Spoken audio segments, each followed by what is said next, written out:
This is the talk show that takes a no-holds-barred approach to politics, where truth and integrity are the standard and the Constitution honored. From Renaissance Studios, this is Champion News Talk Radio.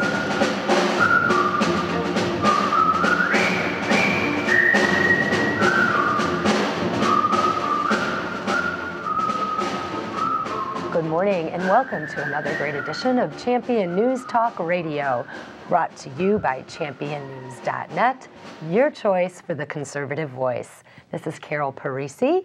Today our founder, Jack Roeser, and myself have a wonderful couple with us, husband and wife, Deb and Tim Kraulidis, that are part of this great new American populist movement called the Tea Party. And you guys have started a Tea Party in many years ago now, right? Right from the beginning. We're veterans. Not as long as Jack has been a Tea Partier, okay? Tea Party. I mean, let's be clear here.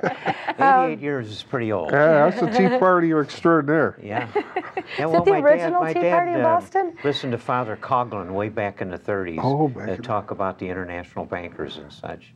So I kind of got it by osmosis from my dad, who was a terrific guy. I named my company after my dad, my Father Otto. Yeah. Well, I'm glad the rest of us finally woke up. There you go. Well, yeah, I was alone. It was great running into Goldwater. When we started organizing for Goldwater back in '64, there was one fellow from the Conservative Party of Illinois, and that there were actually 6 or 8 of us meeting in a basement. He was overjoyed. Pretty soon we had like 20 people there. He'd never seen such a big crowd of conservatives, and the rest of us, were hardly anything. And but it's grown and grown. There's Frank Flick of Flick Reedy Corporation ran education on communism, socialism, and America. And he got hundreds of people. This is way back in the 50s, and was really the start of organized conservatives in the state. And of course, we all saw a wonderful thing when Reagan came along. But you said something. Reagan was actually birthed during that Goldwater era, because he was working and he did speeches for Barry Goldwater. So it took about almost 20 years before he actually became president. Glenn Beck delves back into history, back even to the 1920s, when I was born in '23, so I can't claim any credit for the fact that they applied some conservative principles to come out of that thing, and brought along Silent Cal. The president was Calvin Coolidge. He became president the month I was born in 1923. But see, his predecessor, Woodrow Wilson, was the beginning of that progressive movement, which we are suffering the fruit of these progressives now. Silent Cal was a good guy. He was called Silent Cal. His wife, he went to church one day as president, and his wife said, "What did the minister speak about?" He said, "Sin." And she said, "What did he have to say about it?" He said, "He was against it." Cut and dry. Yeah. I don't know if that'll get you elected these days, unfortunately. No, you need to read from a teleprompter. Well, he was practically an ideal president. He's a great guy. So what got you guys involved in this American populist movement known as the Tea Party? Well, we had been involved in politics for quite a while before that, mostly in social issues, conservative issues. So we'd help with quite a few campaigns, and I told Tim when I married him, I will make a very good governor's wife when he runs one day. He is truly the one, I think, that is, just politically wanted to, see the scope, fiscal and social, and really make a difference. So we kind of worked together on some campaigns together, and then for the first time, Tim's actually running. Yeah. You're so young looking, and yet you've been in this a little while. What set you off into this Tea Party thing? Well, all of us were, I guess, at a crisis moment. We could see that. I think we kind of just sat back a little bit as activists when President Bush was in office, and kind of felt like, oh, it's going to be okay, it's going to be okay. And then all of a sudden, crazy things started happening. And we had heard terrible things about Obama when he was senator here, Yeah. and really Prior to him even running for president. yeah, and we were just actually against him on all levels. And so my husband and I were just trying to figure out, where do we go now? We had been involved with campaigns, and he was yelling at the TV. I said, that's it, I'm signing us up.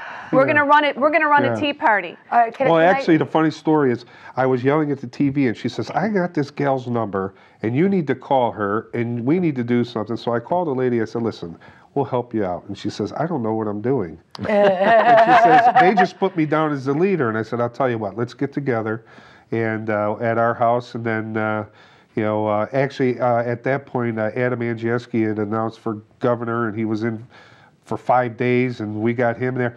Turned out we had 800 people down at City Hall in Joliet. So wow, it has a life of its own. It does have a life of its own. And I just have to interject, because you're talking about yelling at the television. My husband was so tired of me talking like a truck driver to the television. He's like, please, my Italian started coming out, okay? Yes, do something. What are you doing? Please, he goes, would you take this energy? He goes, please do something with this energy. He goes, you seem like a Munchausen kind of person. You're not acting normal. But was it TARP?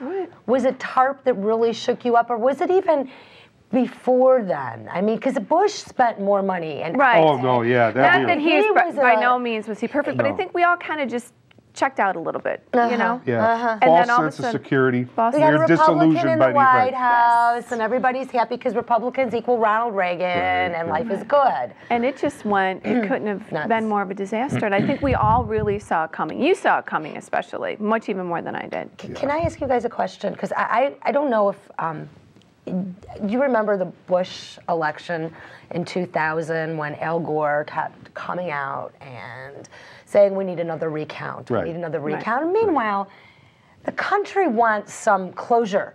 People want to move forward, right? Did you guys have any desire to go protest downtown and scream and holler? I'm just asking. Yeah, I did it. I protested. I stood up in front of my TV and yelled. But here's the difference. Did you have a desire to do that? Because I'm going to say the reason why I'm saying this is I was calling all my conservative friends going, okay, let's go downtown. What are we let's go protest. Al Gore is not acting like a statesman. Oh, we don't do that. We're conservatives. What are you talking about? Well, there's still a lot of us that don't do that, and fortunately, there are enough of us that do. Not anymore now. You know what I mean? Yeah. But don't you feel like I you went found to your a meeting tribe? down in that area. I think it was County? Homer Glen. I mentioned to you earlier. I was astounded to see 1,000 people there, orderly. Nothing like what the press describes tea parties as being. 1,000 people sitting in uncomfortable folding chairs and listening to 6 people talk about running for governor. The patience and the intelligence of those people is very striking. It's nothing like what the press has been saying the Tea Party is. The press that's been trying to make the Occupy, or the former Occupy, they're starting to all go away now. There's partiers and there's occupiers, huh? But you know, one of the other things too, really what kicked us off in many ways too, was hosting the first Tea Party Express. 10,000 people. In New Lenox. In New Lenox. Your biggest event was Tea Party Express. What did it take to do something like that, and what did that do for your How many people went to that? organization? 10,000. 10,000. The sheriff said, well, they completely shut down the expressways. Is that the biggest Tea Party outside of maybe that one in Searchlight, Nevada? One with Palin, I think, topped it. That was it. Well, we worked with different idea how big it would organizations. be. We were working. I mean, It was what a we did. collaborative We worked effort. with Fair Tax. We worked with other Tea Partiers. We worked with conservative organizations, and got the message out. Can I ask you a question? Yes. Okay, you said you worked with other organizations. Yes. Did each of these organizations agree on 100% of everything? No. Okay, so I guess what I'm asking you, you probably were about 85% in agreement on the principles of limited government, constitutional conservatism, and what happened? You guys made a miracle. Right. We operate under the Reagan principles. I mean, if we can agree on 80% of the time, that we're probably allies. Does And it most I bet you do your marriage somewhat like that too, right? No, Isn't pretty that much, right? no. Yeah, I just listen and she, brother. dictatorship. Yeah, see, that my grandma used to say, the man's the head of the house, woman's neck tells head which way to go. Is that how it rolls in your household? I think it's outstanding that you guys are such partners We're a in team. so many levels. Yeah. You find harmony in marriage to be scarce? No, actually, I've been married almost 20 years, so and I was actually brought up by parents who actually used to kiss each other. Your husband is going directly to heaven when his time Oh comes. no, my brother calls my No husband limbo. Saint Mark. No limbo for him. No. He's got a free pass All for right, dealing with me. don't get carried away.